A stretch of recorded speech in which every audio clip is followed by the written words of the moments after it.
If you are just replacing the cover piece or upgrading it, you do not need to remove the rear seat, so you can just skip these steps. If the armrest mechanism is broken, you will need to remove the lower rear seat to access the hinge mechanism under it, red arrow. Begin by removing the lower seat backs. They are held in place by two industrial pieces of Velcro, red and green arrows. They just pull straight off. Use your trim removal tool and gently pry off the seatbelt cover trim pieces on both sides.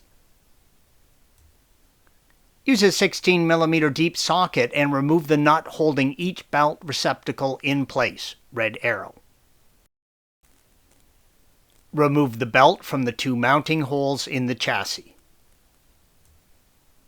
Lift up on the rubber cover and then the plastic cover to expose the 13mm nut in the center of the rear lower seat indicated by the red arrow. Remove the nut. Lift the rear lower seat piece up.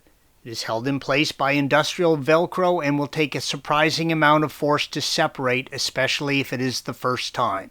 Use care not to damage the center piece. Lift the seat up from the rear and pivot it forward to swing it out from the mounting clips by the armrest, red arrow. Remove the cover by unscrewing the fasteners on the underside, red arrow. Our cover had Phillips head screws holding it in place. With the cover removed, you can access the hinge and the mount. Lift the cover up slightly and release the plastic trim piece between the mount. It is held in place by two clips on the side, red arrow. Press down on the spring, red arrow, and release it from the mounting clip, green arrow, in the cover.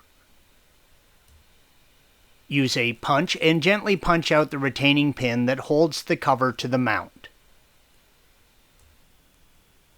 Keep the pin and spring. They will not be included in the new lid. You can now separate the lid from the mount. Installation is the reverse of removal. Thanks for watching. Be sure to subscribe to our channel and check out another video in this series.